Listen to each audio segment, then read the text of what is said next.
Hi, it's Lindsay here from Rented Space, and thank you for joining me on this sunny afternoon. I know you can't actually see right now. Sorry, I got dirt on my face. But it is quite sunny. I'm using the veranda as a bit of a shelter so I can get a clear picture. Anyway, I am planting some Rosella plants today. I've already got a couple in the ground.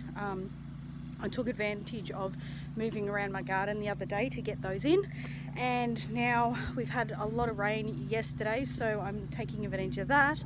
And a leak that I have, there goes my pump, sorry, a leak that I have in my water tank that I am going to have to dig up and fix, but there's obviously a big pile of water there, so it's quite soggy, and I've started to dig a few holes just to see how far the water goes. I did try to get footage, but I must have put you in the sun too much and it cut out and I didn't realise, so I'll see what I can salvage, but I have a feeling there's probably not much.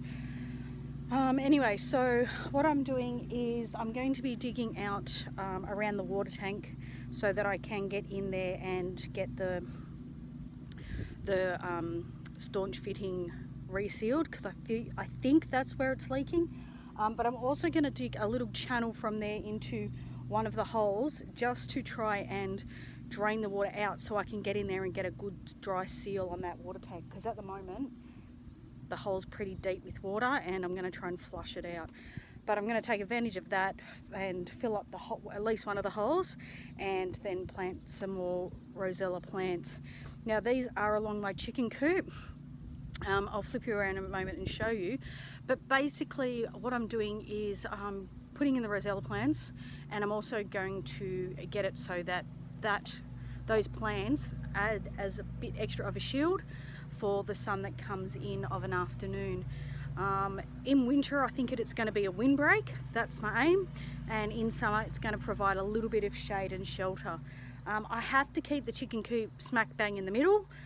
Well, not like in the middle widthways, not so much lengthways, but because I have a few Houdinis in my flock, and you know, once one goes they all learn to start to do it as well. So the chicken coop does not need a mow, so please excuse that, but we've had so much rain lately. Every time I get it dry again, I get other jobs that have to be done that are, as bad as it sounds, a little bit more higher priority, and then the chicken coop it starts to rain and I can't get in there again. Now the other thing I am doing is the Rosellas will also help to suck some of that moisture out. The areas where it's the driest actually is along the edge where the elderberries are, and they're obviously making that quite dry, so that gets mowed more regularly than down this end where obviously this leak has made it quite wet and mushy. But down that end the elderberries are at least soaking that up. So my idea is also that in winter the Rosellas will help to soak up some of the water. Unfortunately our property is on a slight, I say slight angle, it's maybe a 20-degree drop. I'm not exactly sure, but looking. So because it sits like this, the chicken coop is actually kind of in one of those, is down in the slant, so it does, all the water tends to drain down this side of the house, of the yard. And then we do have a swale up there that gets some of it now, but it still stays wetter here longer than the rest of the lawn, so it takes heaps longer to get that dried out. What I've been doing is using the cutting of the grass to help build the chicken coop up, but that is going to be a job long in the making. So I will be again getting the chicken coop, bringing it forward a little bit more and trying to get some grass growing where it's bare, but for now that's another job and another story. But anyway, just so you understand as context to where we are. So I'm going to turn around and just sort of show you. So here is our water tank. This is our pallet pile. It's been used there for a number of reasons, but so there is a lot of, as you can see, the grass has seriously grown because of the water, but because it's so mushy there, one, you can't get the lawnmower in properly. You can see actually, oh, I don't know if you can, but the lawnmower did actually get bogged there the other week, and we had 4 of us to drag it back out. But basically we've got our water tank, then bringing it around, here comes a chicken coop, like the chicken run, so there's the coop there. The chicken run comes along, and then over there where the bath is, just next to that you can see the gate for the entrance, and along here is where the elderberries are, and the chickens are over there in the corner at the moment. You probably can't really see them, but they're over in that far corner just over there. Okay, so bear with me and let's get some planting done. Now I'm just going to set you up. Actually, before I set you up, I will just stop and turn you around and I'll show you what I mean by a water leak. Okay, so just sort of show you, it's really hard to see, but all the water. Very hard to show you, but lots of water, and my tripod's being stupid. But in there, look at all that water. It's like a little creek in there. So, and like, that's all water. So my aim is to dig a little trench here to get some of this water in and to go in the chicken coop there. But you can see, like, there's a puddle there. And it's actually all of this, when it was really bad, I've calmed it down a bit, but that puddle was so wet in there.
Okay, so I've dug a little trench there.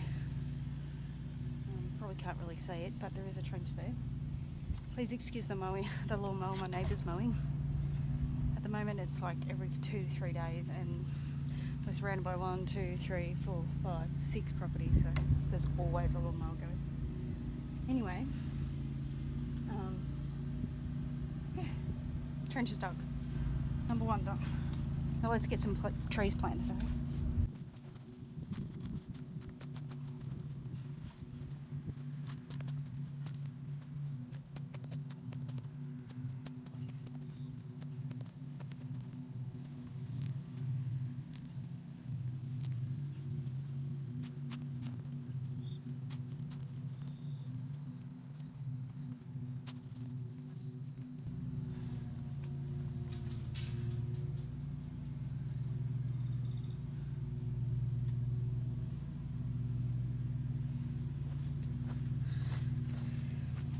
Oh, some worms.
Okay, so I will put a voice over in the actual video to show you all, because with the lawnmower behind me and the lawnmower across the road, I realised pretty quick you weren't going to be able to hear me, especially when I'm over there away from the camera.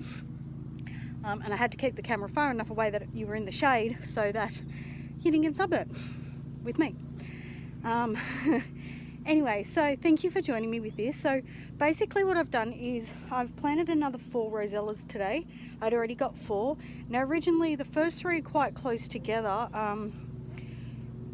probably a little too close, but my thought was I wanted to grow more of a hedge there. The others I just want sort of a little bit of shade, but they can still get sun in there. But those ones was more as like an actual barrier. So I've done them close. So they need to be about the 1 metre to 1.5 apart. I have done them closer. They're about the 50-60 centimetre apart. The reason, again, like I said, well, they're about 50 centimetres apart. The reason I did this is to make, when those 3 grow, I want them to be more like a hedge. And the other 3 are shelter, but with the sun gaps in between. So it's more of an evened out process. Now I did put some water in the bottom of each of their holes just to sort of get them started. Not so much the first one, because obviously it had the water drained from the leaking tank. What I did was, like I said, I'll put it in the video, but just in case it didn't make sense or I forget, because you know, ADHD and all that. What I did was I dug out the hole to go under the chicken coop and let as much water out in there as possible. That is one of the chickens' favourite spots for bird bath, for their dust bath and stuff. So, but they actually dig that out and they're quite liking that water over their water that they have in their buckets. So I just let them have that. Obviously it's full of nutrients, so they're enjoying that, and that's fine. If they want dirty water, they can have dirty water. But I've done that, and then what I did was I tried to really use the clay to kind of fill it, and I pushed it in to make it like more of a solid wall, because they have been digging there at that water. It's kind of given them a bit of a thoroughfare, and I wanted to make sure that I didn't give them that. Sorry, I'm being loved on by a pretty cat. Anyway. He's enjoying being outside with Big Mum. Anyway, so all 4 of those ones have now been planted, and Rosellas do bear fruit, so you can make jam and stuff from them. So they are a food-bearing plant, bush, shrub, depending on who you speak to. But for my case, it's going to be a 2-for-1, which is what you do in all good permaculture gardens. You have at least two uses for everything. So like I said, they're going to be food for me. The odd plant like flower will get through to them. I'm sure they're going to enjoy it, and but it will also provide some shade and soak up some of that extra moisture in the area. Now I do believe, like, realistically, I know that planting like this should also be done with some extras, such as you put your strawberries down, or you put onions down to deter the pests and things like that. But for the time of year it is, I just don't have, I don't have any onions growing, but 2, my 2 Mr. Stacky pots recently got knocked over. Now I don't know if it wasn't quite a windy, stormy day, so I don't know if that's what it was, but often I have possums come in out of the rain, I have birds come in out of the rain, so I don't know if maybe there was a bit of a quarrel between the possums and the birds, and that's what's knocked it over. I don't know if one of the local cats has come up and knocked it over. I'm really not, or if it was just the wind. I've not had any issues before or since, so it's the first time ever that I've had them, but they really took out my pots. I come home, like, it was a windy, stormy morning, but then it turned into a hot day. So I left home at like 6 o'clock in the morning, and I didn't get home till about 7 o'clock at night. So they'd been out, like, I don't know, but the soil was bone dry. So even though it'd been like a big storm of a morning had hit, apparently at about 10 o'clock it cleared away, and it got to 40 degrees, 45 degrees or something here, that like 35, 45 degrees. and so it was really hot throughout the day, but I lost most of my strawberries. I got home and I potted up as much as I could and I fixed up everything. Unfortunately, I just lost probably a good, I reckon about 80% of my strawberry plants I've lost. So going from, 60 to 70 strawberry plants down to maybe 5 or 6, I'm a little bit heartbroken. So my strawberry harvest this year has been pretty slim. But anyway, so I would have pilfered from that to put in around, but I can't, so I'm just going to have to make do for now, and when money allows I will get some more strawberry plants. But as everyone knows at the moment, money is extremely tight, and moving to our new place, our rent almost doubled, so money is definitely not something we've got lots of at the moment, like everyone else at the moment. But I have got some cardboard at work that I have been saving up, so I will be going and getting that and bringing that and putting that along there in the next few days, hopefully. I do have some boxes here, so I may try and get to those as well. But while it's a nice day and the ground is soft, I'm also planning on getting a few more fruit trees in, hopefully. Anyway, so hope you enjoyed this video today. Thank you very much for joining me. It's really nice to not always be in the yard on my own like I tend to be, but with you guys here, it's nice. It's like having a little group of friends, and sometimes I'm hoping for you to put things in the comments to teach me a few more things. And I have been gardening kind of on and off for years, but never to the scale that I'm attempting now, and I've always done it in pots, where now I'm trying to get out into the garden. And I only ever did the things that I knew would grow, so my peas, my beans, I've always been all over those. Tomato plants, yeah, that's fine, I've been growing those for years. But really the last couple of years is when I've tried, my capsicums and radishes and onions and garlic. Last season was my first garlic try. I failed, and if you haven't seen the video, go back and have a look in my history. Not one. But anyway, that's fine, it is what it is. But if you're only just joining me now, thank you very much for stopping and having a look. There are plenty of other videos behind, like before this one, so please excuse my crude video expertise. I'm still learning. I'm getting better every day, well, every vlog I should say, and I really do appreciate it. I'm actually a little bit more confident now. I used to be really rigid, and I'm starting to, I guess, be a bit more comfortable being me. Anyway, so thank you again for joining me, and I hope to see you all again soon. Bye.